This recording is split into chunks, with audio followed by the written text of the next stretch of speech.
Last but not least, I want to come to Mr. Surya Prakash Mahaputra, from Wipro Digital Platforms.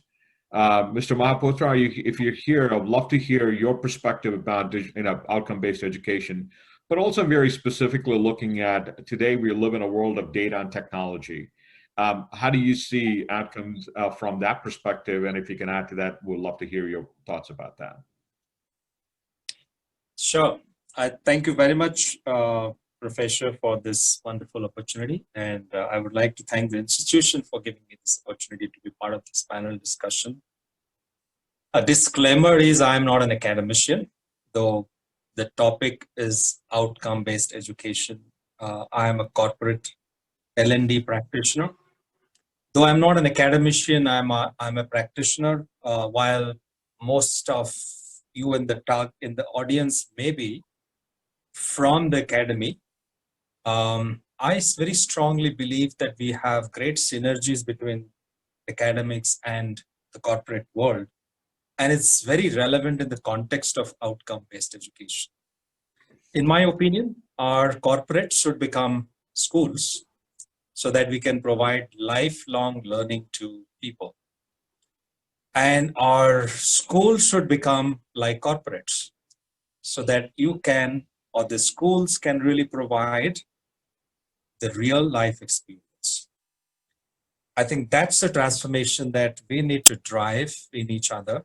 And that's where I think we can build great synergies between both of us. Now, being a practitioner, my perspective on outcome-based education is extremely important, because education has to be impactful. It has to create impact.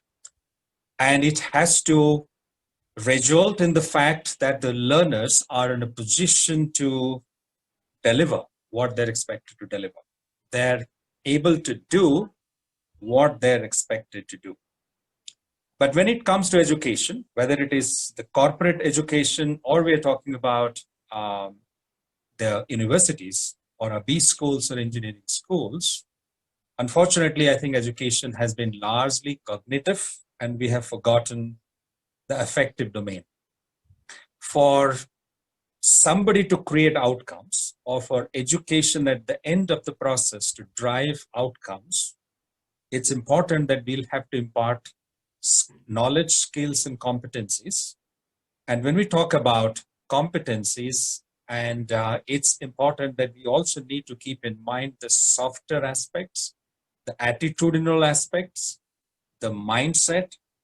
When we're talking about agility, adaptability, flexibility, these are important attributes for success. If one has to create outcomes at the end of the learning process, mere knowledge, mere induction of knowledge is not going to ensure that. The student or the learner also needs to have the right cognitive skills as well as the affective skills. The softer aspects, he or she needs to have, should have the ability to think, should be in a position to manage conflict or deal with conflict, should be able to deal with difficult conversations and all of that, because success or outcome is finally the sum total of all of that. So we have seen people who have got great talent, but they have not been successful professionally. But we have also seen people who really do not have the kind of so-called educational qualification, but they have become very, very successful in their professional life. So I think education has really ignored, has not been able to look at success holistically. I think that's where both, excuse me, academicians and the corporate L&D practitioners have failed. I remember something what Swami Vivekananda has said. He said, education is the manifestation of perfection already in man. The fact of the matter is, man has come with infinite potential. Education needs to bring that to the fore. Education needs to bring it out. Education really needs to see how it can make sure that people are in a position to understand, recognize, realize, and then bring out and apply the potential talent they have. So when it comes to corporate learning and development practice, there are a few great things which are happening in the industry. When I talk about my own personal experience, when I take the responsibility of creating a new learning program, I start with the vision and mission of the organization. I think that's the starting point. Then the conversation begins with the business leader. What do you expect out of this program? What is the business problem that you are trying to solve? What are the challenges that you're facing in your business today? What issues that you see with the target audience that we are talking about? I think it begins with a stakeholder conversation. Then the next step is a conversation with the role holders. If the program is for first line managers, then we conduct conversations with them.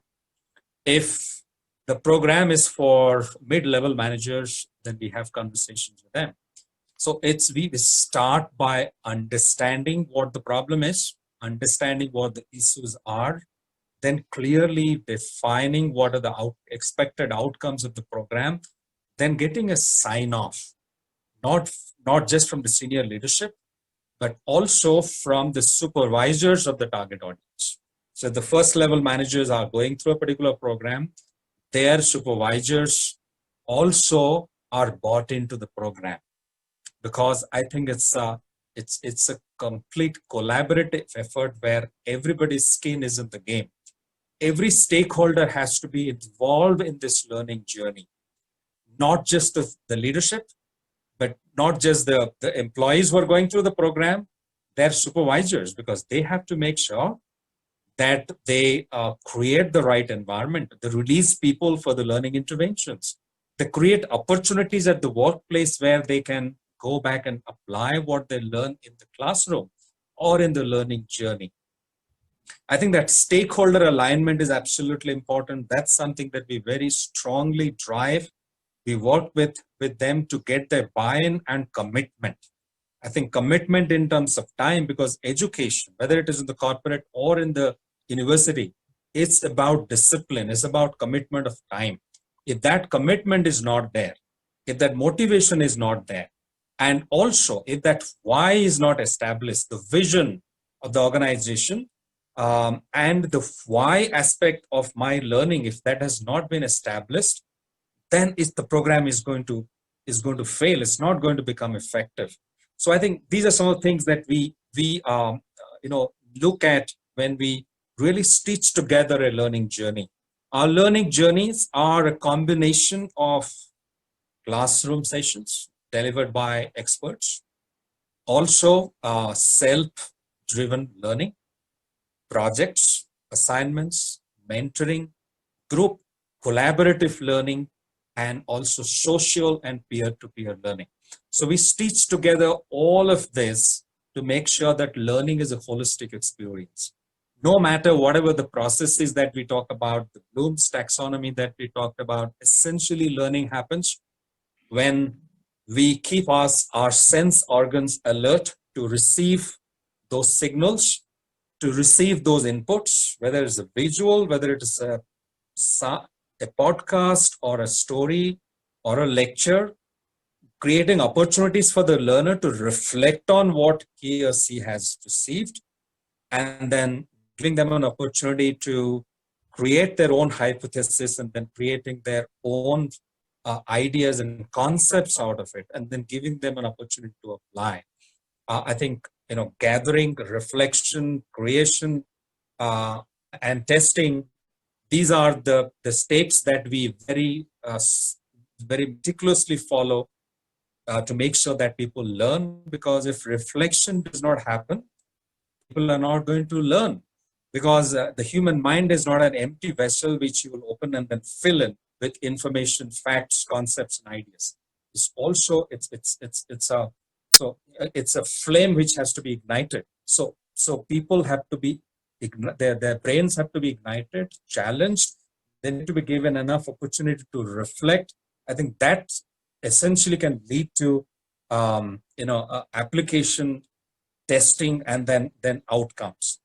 And I think I know that I have a time constraint, but the question that you had about what is the technology play? I think the technology play is very important today in a world which is invaded by technology. I think we definitely leverage digital learning to a great extent. So I think throughout the learning journey, whether it is assimilation of information, whether it is delivery of lectures or sessions, or whether we are talking about assessments, we leverage technology in a great way. We are also working on leveraging AI-based technologies to really understand the learner preferences, learner likes and dislikes, learner performance. And then we are trying to see how we can use AI-based tools and technologies to augment the learning experience. And we can talk more about it. I would like to kind of conclude here with a very powerful statement by a very famous spiritual guide, Sri Sri Thakur Anukul Chandra. He says, the systematic organization of habits and instincts with the purpose of fulfilling the becoming of life by a graduated active manipulation of behavior may be called education. Thank you.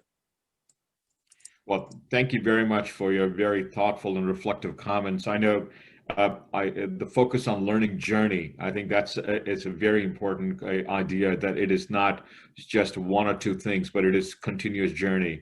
And I'd love to come back to it. Before we open it up for Q&A, I just want to remind all of the audience participants here, please put your questions in the chat. I have a few questions for the panelists. I'll get started, but please put